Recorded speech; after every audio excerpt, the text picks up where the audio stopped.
Hello, everyone, and welcome to the Your Three Eyes podcast today. Our guest today, Shara Ogan, will be helping us to talk about that. She's going to give us a lot of really great information about beliefs and about connecting with our bodies and about spirituality. And I'm really excited to have Shara here. Shara began her professional career in 1994, working in the medical field as an occupational therapist and ergonomist. That's kind of a hard word for me. Yet over the decades, her focus has veered towards the mind-body connection and self-actualization. Shara entered into clairvoyant studies in 2011 with the goal of healing her own inner wounding and pain and the self-doubt and self-sabotaging beliefs that plagued her. She discovered when her inner world wounds and beliefs started to heal, not only did she begin to manifest everything she wanted in life, but she developed the ability to see precisely what was standing in the way of other people having what they wanted to be in the areas of life, be it in areas like love, purpose, fulfillment, or financial abundance. The more she worked with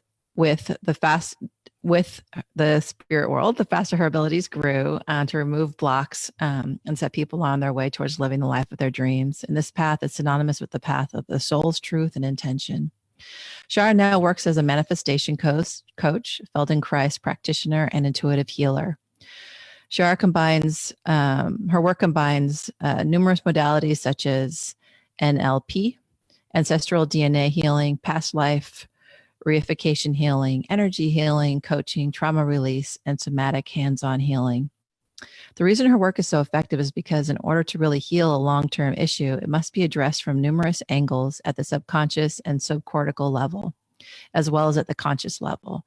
That means things that were passed on through our family lineage, pre-incarnational contracts and karma and childhood wounding. All these factors are contributing to the you who you are today. The work she now does is an excellent adjunct to the over 25 years of work she did working with people's pain and physical body issues.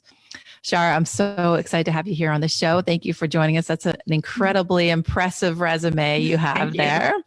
So maybe you can tell us a little bit more about that path you made between being an occupational therapist and the work you do now. Yeah. Okay.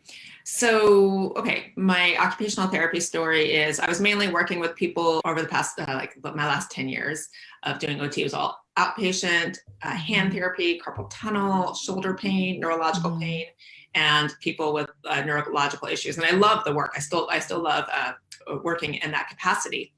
However, when I switched over to doing more psychic and intuitive coaching, what I started to realize is that there were specific diagnoses that were certain limiting beliefs and energetic stack points that were pretty consistent with all of the diagnoses I was treating. I started to make a list of all the diagnoses and the belief patterns, and pretty soon I started to see that they were pretty much it became easier and easier to treat people on the psychological and the psychic level, seeing these patterns that they have. I mean, there's of course a little bit of variance for each person. Each person has a different, I know we're talking about beliefs today.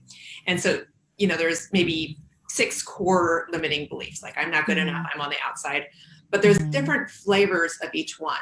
So the individual nuances of each belief or each energetic block is what I started to tune into more and more. Like I'll just give you, for instance, tennis elbow. There's a very easy protocol, occupational therapy wise. You want a tennis elbow strap and avoid working so far away from the body. Certain things that you do to avoid that. But at an energetic level, tennis elbow is also get away from me.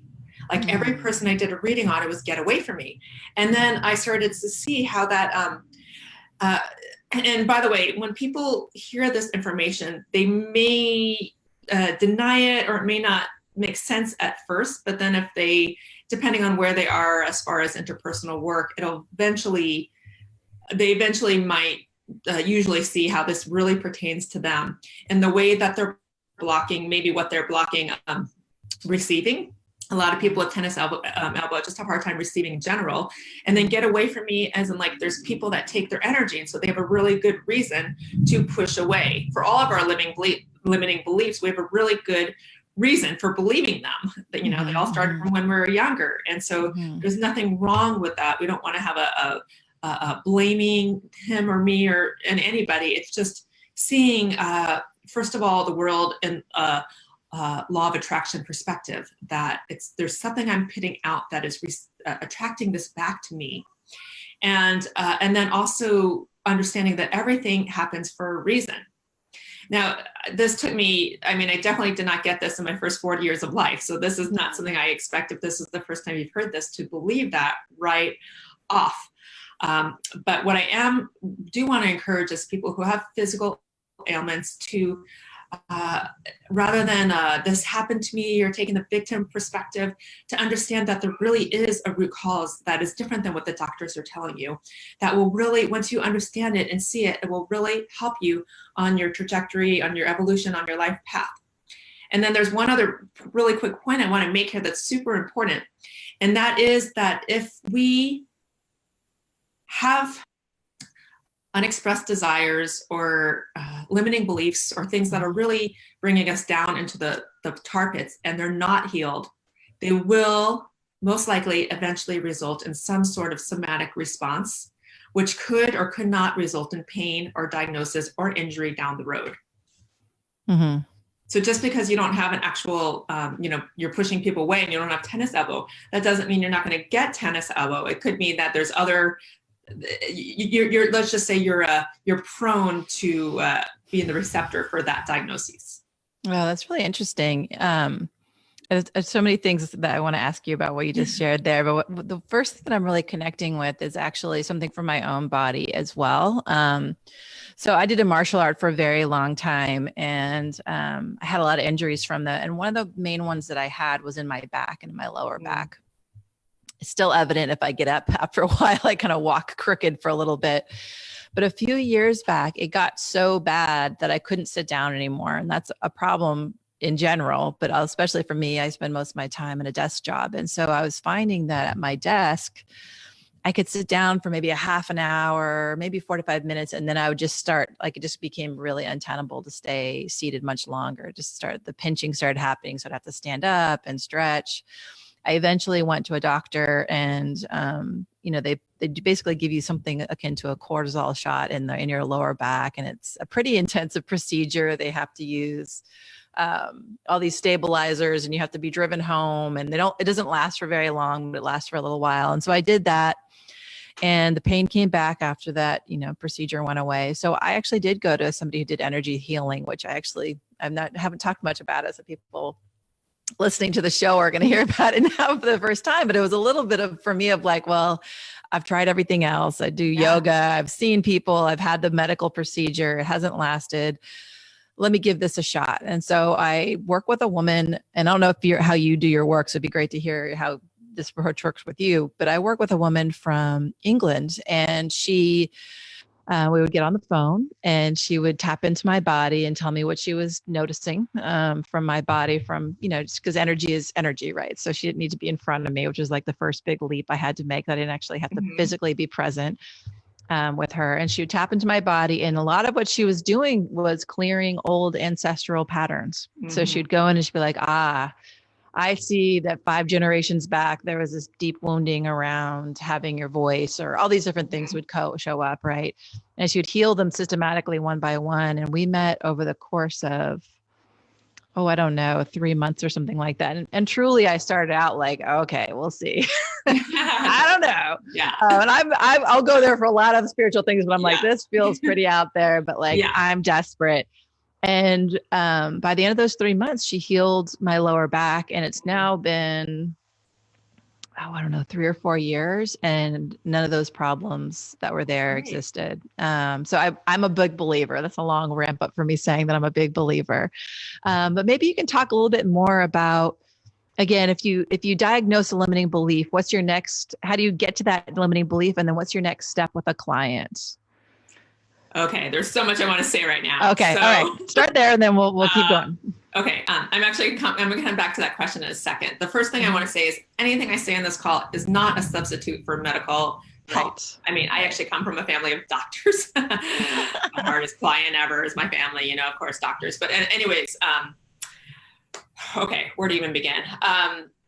So first of all, low back pain is an epidemic right now, right? Probably 50% of the working population right now has some sort of low back pain, even if it's just once in a while.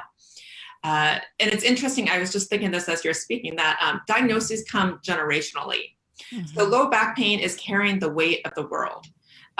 So there is something about this generation being like the opportunist generation and feeling like we need to take on so much responsibility, like the level of like you're a very good example of someone who just has so much on your back, like not only the 20 million things that you do, but even if you were only doing one thing, you would be that person that more responsibility would just like fall on your back, and you've learned through techniques how to manage it, but you still have like the predromes or the precursors to actually having back pain in the future. Right. So the next thing I want to say about pain is, in order to really heal pain, you must get to the root of the pain to heal it.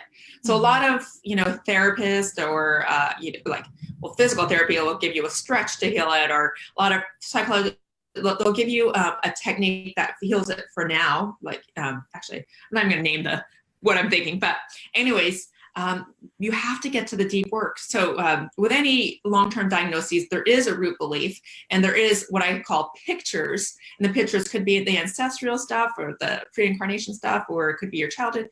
Wherever the picture stems from, the picture must be healed and resolved. And I do that through a whole bunch of techniques. I won't confuse you by explaining them right now. But also I work as a Feldenkrais practitioner, which is a somatic hands-on practitioner. I don't have to. So, about half my clients are long distance and half of them are local. And so, but sometimes I work with people just for physical ailments. And when I put my hand on them, I teach their body how to move in a way before they started developing all these contraction patterns. So it's really interesting that just when you unravel their pattern of contraction, like for you, I would maybe just support with my hands very gently under the muscles of your paraspinals, to allow those, which are the muscles on either side of your spine, to allow those muscles just to relax and to release. With that comes more breath. And with that comes more freedom of movement. Like, for instance, if you reach your arm forward, then your scapula could glide, your ribs have permission to move, and then your pelvis moves, and that connects all the way into your feet. People with low back pain move like they're wearing a straitjacket. And so there's not that freedom of movement in their joints and in their bones and then in their muscles. This is essential for avoiding pain, which is why I will never stop doing the somatic work that I do. So oftentimes I combine modalities, but and they overlap too. So when you heal somebody on the physical level, like what I just described through the Feldenkrais somatic work, it helps them emotionally too. When you have more breath, when you have more freedom to turn your body and to look up and to, rotate your neck without pain, then it's like, yeah, I have more ability to receive, or more permission to be me, for instance. And then vice versa. When I work with people emotionally, like doing energetic healing to clear the blocks, or coaching to help them to remove their limiting beliefs, their physiology always changes. So it's really, really super cool. Now, to your question, do you want to repeat your question about beliefs? Well, I think I'm off to I'm so excited about all the things that you're talking about. I feel like we could talk for a long time. My question was, how might you start to go about diagnosing someone? So someone shows up to you, and let's say it's me, and I've got this incredibly painful lower back. What's your process? So how do you start to enter into that conversation? So it's different for everybody. Sometimes people come to me, and because I'm very mainstream, I'm not like a hippy dippy kind of person. So sometimes people come to me just for physical ailment, and they don't want any of the psychic. So I'll just put my hands on them. Other times people come to me for more of the psychosocial, all the other areas. And first I want to know I want permission to, look at I don't look at anybody's information before I actually have their actual permission. And then what I usually do is, actually there's no usually, I do all my sessions a little bit differently, but when I do psychic readings, I shut my eyes and maybe ask myself a question, like what is, like say they're coming to me for a diagnosis. I'll say, what is the root of this diagnosis? And then I'll see a picture. And then underneath the picture, it's sort of like layers. I'll see a limiting belief. Nobody could hide their limiting beliefs from me. Nobody. Really? Yeah. And oftentimes, sometimes I do group healings, and sometimes I'll have them say their limiting belief. And oftentimes people know what their limiting beliefs are, but they may not have the core limiting belief. And so I'm like, yeah, that's good, but let's go one layer deeper and get this one. And usually, even though we have a conglomeration of limiting beliefs, I'm going to tell you what yours is in a moment. Oh, good. There's usually one that is the predominant one. You know what I mean? So yours is, I need to do it all. And That's true. underneath that I heard you busting me right away. Yeah. I mean, underneath, and by the way, Megan and I only met one time briefly. Right. Like we maybe talked like no discussion really. Yeah. So underneath that is, add side like beliefs like that, like nobody else can handle this except for me. And then trust issues without trusting people, and I'm never going to get ahead. Don't worry. I'm sorry. I'm not going to get too deep. No, you're okay. That's all true. You're doing amazing. I think you're just like amazing butterfly woman in the world.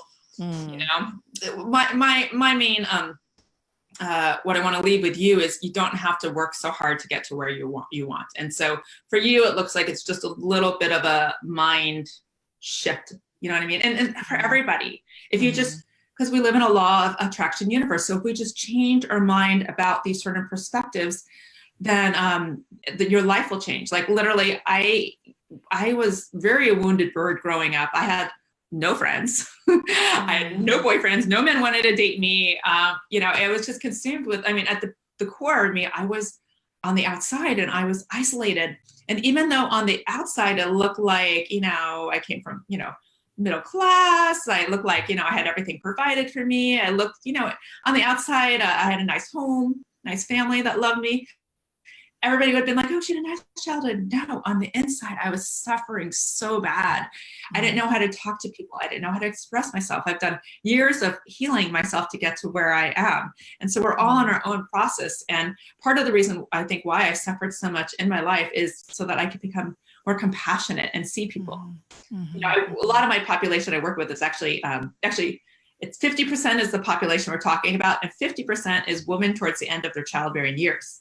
For one thing, we all want so much more out of life than we're actually doing in our job, or maybe we're doing something and we're just not doing it as successfully. And so we're frustrated and we want to do more. This is second chakra stuff. And then a lot of the ladies I work with want to find love and have a child in their 40s, and so these are all things I had to break through, having my first boyfriend at 40, all the shame and all the blocks. And, I had to heal all of that stuff so I could instantly see it in another person now. Yeah. And, I'm not, I always hated like working with someone that like, never had issues and, was always happy. I was not that person growing up. I freaking struggled. I had the life is effort belief. I'm always on the outside. I'm unlovable, like so consumed. I was almost like frozen and like I was unable to produce and provide. So it's, first of all, I want to be an inspiration to the listeners that you really could change your life around. It's all so very possible. Whatever you were provided with growing up, whatever conditions or circumstances and lack of love, you really could break through it to the other side. And then the other really strong point I want to make, and I'm just like talking from my heart right now, this is just point really wants to come across, is that whatever your hardships are and whatever your limiting beliefs are, when you get to the other side, that's some clue onto the trajectory of your life purpose, your soul's calling. I'll give you for instance. Like my isolation, like curse, was rejected from every single sorority when I was in college and all sorority school. Can you imagine the pain of like 4,000 people in school, all included in a group except for you? Oh my God, that was my 4-year college. It was painful to spend every Friday night in the library or Saturday in my room when everybody in the dorm was out. Like it was just, my entire life was like that. So now, many decades later, I could understand why these things happen to me. And it's because I'm still kind of like, I'm sort of like the Pied Piper now. The Pied Piper has a bit of a isolation karma around it, but it's not like I'm alone. I'm actually surrounded by people all around me. By me just changing those beliefs. And I'm like, okay, this is how it looks like. I'm never going to be like other people, I'm always going to be like the sore thumb that stands out when I walk into a room. But I've learned, first of all, how to run my energy so that I'm not like pushed away. People actually call me in. These are all tools that actually I'm actually going to put together. I just decided, I just got really clear. I'm going to do an intuitive coaching training program so that people could use some of the same tools that I use. This is going to start in January, in order to walk into the step of their highest potential and to break through whatever their stepping points are, you know, whatever their limiting beliefs are, and to walk into their purpose. So don't poo-poo your limiting beliefs as shit. I'm stuck with this for my life. You're not stuck with it from your life. And there is some reason why you chose the body formation, the soul, the parents that provided this limiting belief for you. Yeah, that's so much rich things in what you shared. And I just want to pull some out that really called to my heart. One is, I just really appreciate you sharing your own personal struggle and what you're learning from it. I think often we walk around projecting that image that we're together. And before you said that, I wouldn't have guessed any of the things you just shared. Having spent a lunch with you, I was like, oh, you walk in and you're just this beautiful, glowing woman. And I was like, oh, wow. Like, I was intimidated by you. And generally I intimidate others because I can be commanding. And I was like, oh, she's got her stuff together. So it's just I just wanted number one, just from woman to woman, especially, I think we often do that to each other. We don't actually name what our challenges are. So I think that's really powerful and profound, but also the gifts that we can get when we start to get in there and start to learn about our beliefs. The next series that I'm going to be doing on this podcast is around embracing the shadow side, which is really what you're talking about there, of like, we kind of push those parts of ourselves away, the painful stories, the things we're not so proud of, because we think that they're bad. But there's so many lessons that can come from that experience of like, okay. And you're right. You busted me 100%. There's lots of trust things for me. There's lots of, I have to do it myself. That's been actually a very big preoccupation of mine, probably my whole life. But recently it's been really weighing on me of, not only do I have that belief, but then I've created situations where it gets reinforced, right? Which is the other part of that. So I keep finding roles, relationships, situations where so much of the burden does get on my shoulders. And there is this, like, I have to carry stuff, energy that's around. So I know that, but I still find myself in it. So I think part of it also is like that. You're right. We can start to get a hold of our limiting beliefs, but then they can stay with us, or at least there's these patterns that we need to start paying attention to and shifting. And I was going to ask you, although it sounds like you're going to create a course on it too, but what are some ways to start? Like, say we start to connect with a limiting belief, you said to me, like, yeah, just shift it. And what happened in my body was instant panic. Oh, right. So I was like, oh shoot. No, not in you, but because it can feel so overwhelming to start to shift that. So I'm just wondering, in your personal life, how did you start to shift it? Or what are some recommendations you have for folks to start shifting that belief once they see it? Okay. I'm going to answer that in a second. But the first thing I want to say is, we might have these limiting beliefs of a smidget of it through our life. And so one thing I've noticed is to choose your actions and your people who you're around wisely, so that they complement you. Like, you might be good, for instance, with people that totally like to do things for you, like the task drivers. You know what I mean? And then you also want to look at the pattern. Like, maybe you have a lot of task drivers, but they always do it wrong. They always fail for you. And so then you feel like you have to do it again. So there's that play. Like, I've been looking at a lot, like, who am I calling in to be my helpers? And, how am I setting up for myself, either up for failure or success? So with knowing that we have these limiting beliefs, that I have, I've looked at, how to do events and things that makes it more successul. We have patterns that we need to. Okay.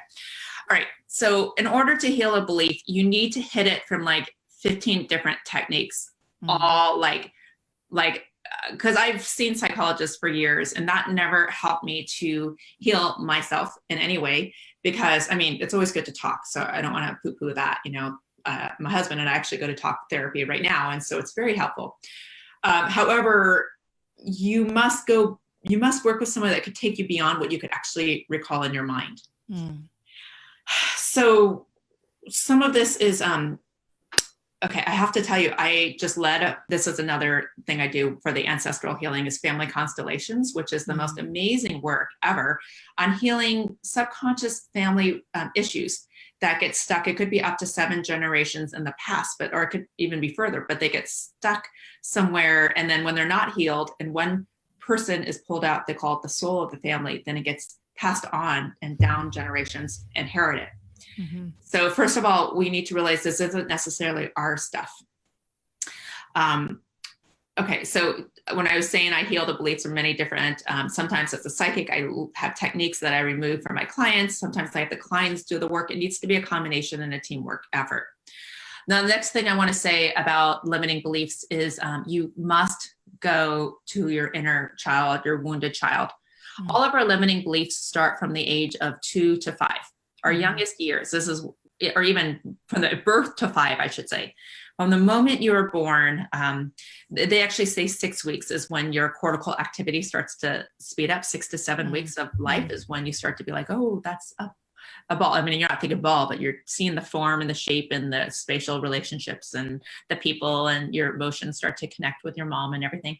So you're limiting, like you might have a belief or a circumstance or a trigger. Anytime you have a trauma in your body that you go, oh, you have a major visceral reaction, that didn't just occur from that event.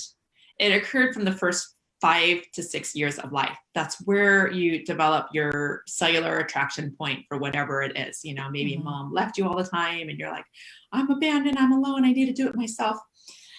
So you must go back to, I actually have a limiting belief meditation that's free, and I'm happy to offer it to anybody. It just walks you back into your inner child so that you could just like see your inner child and go into that experience where you're having that belief and give love and support and help the inner child to meet your unmet needs. And then to bring this inner child into you, and then as you grow yourself back up to where you are right now, you could see this inner child inside of you. And that every time you tell yourself this limiting belief, I'm not good enough, you're actually saying that to your 4-year-old. And that's so mean and cruel to say that to your 4-year-old, because any baby, I have a 16-month-old, any baby, like that's like the worst thing you want to, like, every baby is pure, and you know, there's no reason for them to feel that they're not good enough. And so what you want to give them is unconditional love. And so this is, you could even put a picture of yourself on the mirror, and like every time you think this thought, this limiting thought, then it's basically like you're putting that vibration and that energy into that soul. So you need to reverse it. You need to reverse it right away. But coming from the perspective of understanding the origin of it, then you could then start to understand that this doesn't make sense. You know, there's nothing wrong with you. You know, even though you've been believing this your whole life, at the root of it, you had circumstances that led you to believe that, but this is not you. This is not your soul's truth at all. It never is. Yeah, that's such a profound notion. I talk about this in my book a lot too, that we have these beliefs that start from this really early age, and they just keep showing up and affecting how we experience everything. And so we've been talking about some of these externalizations of that. And yeah, I talk about that a lot in how it shows up then in our beliefs about other people and other things. And actually someone a few years ago gave me that same prompting of like, once you start to catch that limiting belief, remember that there's a child there, and start to do that parenting yourself to yourself. So I will often, if I catch it before I start in on, because limiting beliefs often then also get attached to like really negative self-talk and really harmful self-talk. And so rather than doing the self-talk, I try and turn it into just compassion, and often will imagine myself hugging my younger self and just saying it's okay. Because you're right, a lot of my beliefs around, if we're going to use me as an example, around I have to do it all, or I have to carry the burden, you know, that absolutely goes back to my childhood and the dynamics in my family. And that's not a criticism of my parents or my siblings or anything like that, but it was my role from about 6 months old to handle myself, that there wasn't space really for me to be taken care of. I had to be the one to take care of myself. So put myself to sleep. I even potty trained myself at your daughter's age. Wow. You know, like that was the pattern in my family at that time. And so I can still see it showing up all the time, right? So that me having to carry it, and asking for help or learning to ask for help it's actually terrifying for me. Yeah. So as much as I don't want it, limiting beliefs are so powerful, and they get their hooks in you. And, So when I you need to start when you go unpacking back that. to that little girl, that, 6 months or even a little bit older, when you envision yourself at that age, you're able to have a lot more compassion, right, for yourself then. Absolutely. Right. Absolutely. Yeah. I mean, I always find it's a little helpful to have a facilitator take you there than just to go. Mhm. That's me personally. But after you've done it several times, then you train yourself. It's like a muscle to go back there instantly and find that place in your heart where you're criticizing the little girl and she just wants you to love. I mean, if anything, because of your circumstances as you describe them, you need more love. You had so many unmet needs that, like, I just feel so much compassion for you right now, even as I'm like looking at your little girl, Yeah. love, more and more love. Yeah, you're right. Yeah. And the compassion's such a big, thank you. I could feel it. Yeah. That compassion is such a powerful part of it. And the multi-generational thing I think is fascinating. And like I said, it came up with, this healing in my back, that it was these generations, a lot of them of women, and having these unmet needs or other traumas that showed up that then we're carrying the burden for. And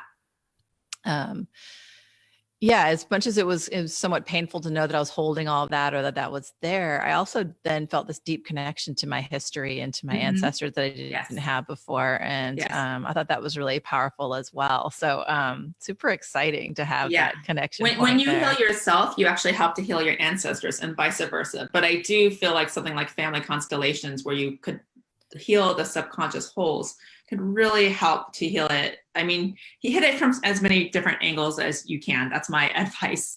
Yeah. Well, and I love the connection with the body. And I, in my professional career, in addition to doing podcasts, I work in an organization that brings mindfulness to schools. And we talk a lot about the somatic element. And it's often what we cut off, right? And I'm one of those people. I'm so head-centered, which is why I wrote a book about not being head-centered, of course, because that's what I need to learn. That I can have sustained bruises. I actually have a really hurt eye right now. I have no idea how I got it.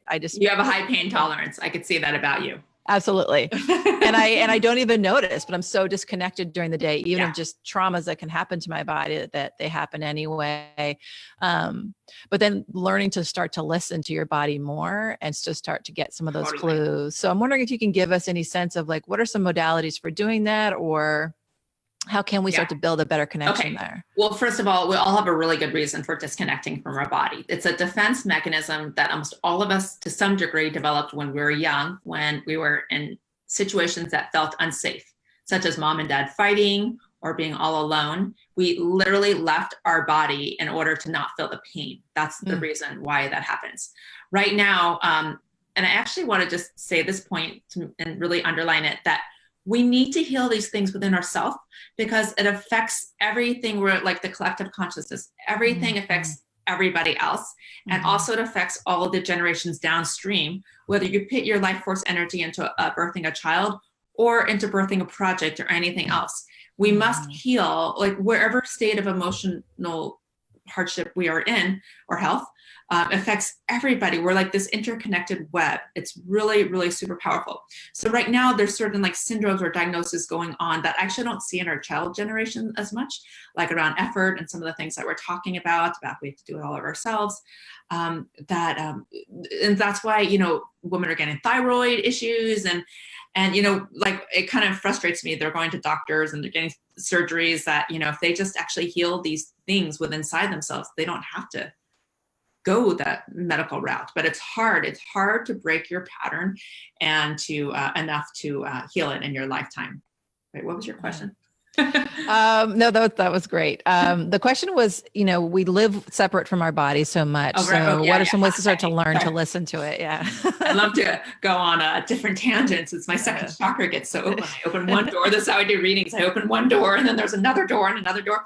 Okay. Oh, cool. Well, my favorite answer, and I'm a little bit biased being a practitioner, is Feldenkrais. So there's two ways to do it. One, you do a hands-on session on a Feldenkrais bodywork table. The other is you could actually attend a class. And a class is where you lay down on the floor and the instructor says, okay, walks you through very, first it's a body awareness, tuning into how your body and making contact with the ground. And then very gentle, subtle movements that help you to reorganize your entire nervous system. And then at the end, like 45-minute long lessons, when you stand up and walk around the room, then you'll be so much more aligned and tall, and your breath will be more free. I actually have quite a few lessons I recorded as well. And I host a retreat. Actually, both in my 5-month intuitive program, there'll be a lot of the somatics, and I have a 2-3 day retreats I host. Yoga, sound healing, and Feldenkrais. But just for you out there listening, any kind of like, well, yoga, any kind of thing that connects you into your body. It literally, it's as simple as feel your 2 sit bones on your chair. This is back to my other job when I worked ergonomics. I would go into offices and I would help them to reset up their ergonomic, their office, their computer setup. But it all starts with mindfulness breaks. Like, you could be at the computer, you can have the best ergo setup, and you're working away 2 hours, you don't even stop to breathe. And so it's literally just coming back to your breath, feeling the earth underneath your feet, feeling your 2 sit bones, and maybe you could rock a little to the right, a little to the left, a little to the right, a little to the left, and then come to a place that feels balanced. Feel the low back support touching your back, and feel your breath. And notice where your shoulders are in space. Are they up here? And if so, just a really brief exercises. As you inhale, allow your shoulders to rise up towards your ears. And as you exhale, let them drop down slowly, slowly, slowly. Just notice how much they dropped. And let's do that one more time. Inhale, let your shoulders gently rise up nice and smooth. Make sure it's not jerky. Exhale, let them completely relax all the way down. And you're welcome to do that one more time if you would like. And fully exhale. And then just ask yourself, where am I? Like, where does your mind go to answer that question? Where are you? Does your mind go to where's your mind? Or does your mind go to where's your body? Mm-hmm. And see if you could bring your mind back into your body and really just kind of feel every part of your body that's touching something. Just feel the touch of the edge of the chair, touch of the air against your skin. And this is, you could say to yourself, this is me. This is my capsule that holds me. This is my physical body. And it's crucial for manifestation for my physical body and my spiritual body to be hand in hand. It's crucial for them to be aligned. And I promise you, I do readings, energy readings, I do look at where they are, how aligned they are. And sometimes I do some work to bring them together. But when they're together, then you're aligned, your soul's complete, you're taller, you're more put together, and you're in your truth. So that you'll be walking in the truth in your career, you'll be walking in the truth in all your relationships, and you'll be walking in the truth with your communication. So you don't have to effort or try or explain or defend. When you're ready, you can go ahead and open your eyes. Notice the peripheral field around you, not just what's here, but the periphery. And that's one way, if you're an office worker, to just slow it down, take a moment. And I used to tell people when I did that, is set your alarm for every hour. And the first time your alarm goes off, take a 3-minute mindfulness break, kind of going through what I just talked you through. Mm-hmm. And then the second hour, do a stretch break, which we're not going to get into today, and keep alternating that throughout the day. You must be mindful of your physical body, mindful of your state. Are you here? Mindful of where you are. And you must move also throughout the day in order to avoid injury. Yeah. Oh, that was so beautiful, Shara. Thank you so much. That was, that was really profound. It was such a great question. Where are you? Because I went immediately to my head, because I checked in where my mind was.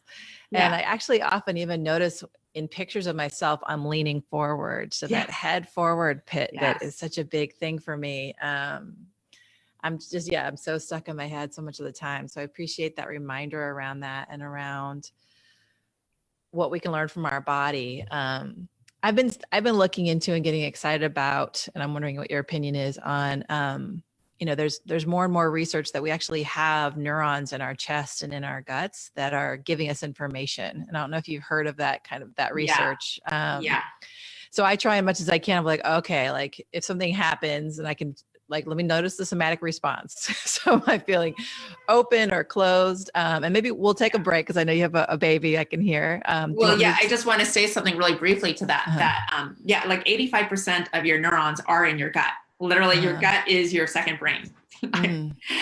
So anytime something emotional is going on, your gut responds. That's why, like, another like diagnosis of this generation is all the gut stuff going on, the incontinence and the irritable bowel, you know, all that stuff. And it's all emotional. You need to heal it from the emotional level. I mean, if it's chronic, yeah, you do the medical stuff.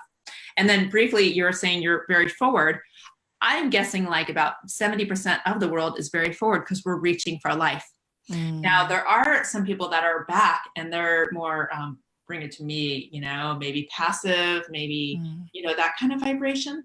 So you absolutely want to be centered. And this is also true because I work a lot with people finding love, that if your energy's here, and that's where I was leaning in when I was looking for love, I was like on all the dating sites and like, you know, chasing after every guy at every bar that was hot, you know. Then I learned, wait, I just need to be here and my balance, doing my thing, my purpose. And then as soon as a woman is balanced in her truth and in her power, a man will come find her.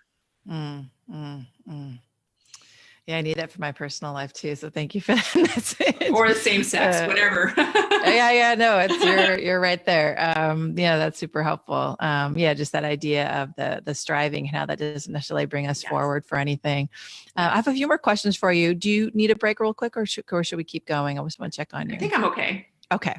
I know that you have a daughter at home, and so I just want to make sure we're attentive to that. So that gut thing, that's a big thing for me of learning how to connect the head to the body in a different way. And what I really appreciate about you, and maybe my last question or discussion we can have is how did you start getting into, like, what was the leap to start going from what is a much more traditional practice, one, you know, like occupational therapy, to the psychic world? Because it's a jump, and I made a similar one myself, from a very traditional field to one where spirituality is a really core part of who I am. And so I'm just curious, from your vantage point, how did you get there? Yeah, thank you for asking. You know, I think like it basically found me. So I have been an occupational therapist since the age of 21, 22, basically. So my entire life. And I loved that profession. Like, I had so much fulfillment with helping people in that capacity. I wasn't looking to ever change that career. It was more so that I was just unhappy with myself. I always felt like everybody else was better than me. And I compared myself so much to other people. And I felt so empty and so isolated and so alone and so lacking connection. And also, as I made mention, I never had a boyfriend before the age of 40. And so, you know, something was, I was raised to think my whole life was about work and career. You know, like, if you're good at your job, that's what else do you need? And then as I entered like my mid 30s, I was like, wait a second, there's something I missed. There's like some skills I seem to have not gotten along the life and along my life trajectory that other people have. And I didn't know how to fill that empty gap. Like, maybe I did some psychology work, and I just, you know, going to talk to people is nice, but it still didn't bring me more friends or more community or more sense of purpose. And so what I did is I did like I started like in my mid 20s doing transpersonal work, but really in my 30s, I was just going into doing I lived in a community for 6 years where we worked on communication and relationships. That's why I specialize in that. And I lived a year at the Buddhist Zen Center and did a whole bunch of self-development stuff. And then when I was 40, it hit me like, if you are so isolated and alone and unhappy, and you need to do something more, that like something's just still missing. And I had a Reiki friend who's now my best friend, and she kind of guided me. She's like, you're super intuitive, Shara. You got to go enter into a psychic school that's Psychic Horizons in San Francisco. And I did. And I entered into the clairvoyant training, and it was 4-year training. My first year was all like crying and clearing out all the pain. And then by the second year, I started to see pictures. And I never entered into the training. And I also did several years of coaching trainings. And I never did any one of those trainings for career. I didn't even think about doing it for a career. I just did it because I wanted to heal myself. And then by the second year, people started to come to me for readings a lot. And after about my 100th love reading on a woman trying to find love, I literally cleared the last of my blocks on finding love. And I was doing this reading, and then after we do a reading, we look at our match, because it's a law of attraction. Whatever is going on in you, there's something within me too. And I was about to heal my match, but there was like nothing to heal. And then all of a sudden I saw this man's energy field just come into my aura. It was like a shadow in my aura, and he came really close, and it gave me the chills. And I was like, what was that?